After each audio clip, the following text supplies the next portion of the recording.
Here we go again, people. Here we go once again. So now the Bush tax cuts are about to expire in January, and they say that President Obama has signaled that he is willing to make compromises.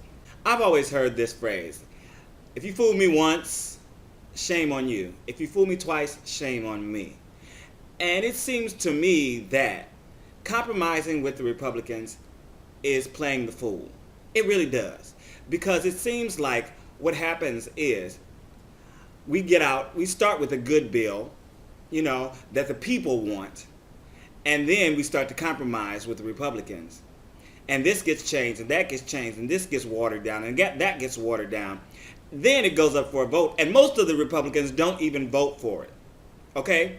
Most of them vote against it, even with their changes. Okay? Now listen to this. Then it passes as a watered down bill, as a watered down law, like the health care reform. And the Republicans again begin to attack it and say it's not this and it's not that, when it started out being a great thing. But it's been watered down so much, it's been changed so much, that there's very little left that was good about it. I don't understand this. If you do this once to me, fine. Okay, now I see how you operate. If you start doing it again and again and again, then it's time to cut my losses and just do what I need to do and let you sit on the side and watch. The Republicans seem like they want to say one thing and they want to do another thing. Here's a case in point. The Republicans say we want to decrease the deficit. Okay, but the Bush tax cuts are about to expire. Okay? Now, Obama is saying that we should let it expire for everyone over $250,000. Okay, keep it in place for those under $250,000. And then, those other people who are making a whole lot of money pay a little bit more. We lose over $160 billion in tax revenue with the Bush tax cuts. We started out with a surplus when Bush came in. Now we're in a biggest deficit ever. But the Republicans don't want to do that. They want to continue the Bush tax cuts through all levels. Not even saying, okay, well, let's start it at 500,000. Let's start it at 1 million. No, let's just let everybody stay the way they are. Even though we're continuing to lose money and lose $160 billion in tax revenue at the highest tiers. You can't have it both ways. There's no way we can have it both ways. People say, okay, the Republicans say, okay, well, let's get rid of earmarks. When their people have the biggest earmarks and than anybody in Congress. It just boggles my mind how people can say one thing and do exactly the opposite, and people watching them are paying it no attention. It's like they're doing like magic or something, like sleight of hand, and people are paying no attention. I was playing Monopoly, and this may be kind of long, so you can listen if you want to. You don't have to if you don't want to. But I was playing Monopoly with some friends, really good friends, and in this particular game, I had basically amassed all the wealth. I had most of the property, I had my hotels and stuff set up. I was bringing in the dough, you know what I'm saying? And one good girlfriend of mine, she was just mad because I wouldn't really give up any property. I wasn't willing to deal, I was charging enormous rents or whatever, and if somebody wanted to buy something, I wanted pretty much an arm and a leg.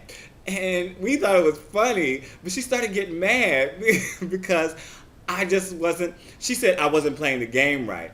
But I was playing the game perfectly because I was winning and I had all the wealth. And that is the way things seem to be happening, okay? We're all saying that they're not playing the game right, but they've got all the wealth and they're trying to keep it. There's no doubt. They've got the wealth and they're trying to keep it. They will say and do anything to keep it. What we need to do is open our eyes and say, listen, we need to change this, because you know what? These wealthy people, and I don't say that in a bad way, because people who have amassed a certain amount of wealth, some of them have done it legally, many of them have done it illegally, and we know that. But many of them have so many tax deductions, tax cuts, and this, that, and the other that they have anyway. Why are we protecting us? 80% to 90% of the American public are protecting those top 10%. Why? I don't understand it. And everybody that I have had discussions on my blogs and on my videos are making under 250,000, but they will scream and holler about raising the taxes on the richest people. Someone was I was also chatting with someone, or we've been going back and forth on my blog, one for Obama, .blogspot.com. And he was saying, if taxes were cut for, the middle class and those making between $250,000 and $5 million, then they would be doing more hiring and they would be blah, blah, blah, blah, blah, this, that, and the other. But they were cut. Bush cut for all of these people, and there was no more hiring. There were no raises. There were no bonuses except for the top tiers for the CEOs and management. The workers weren't getting anything extra.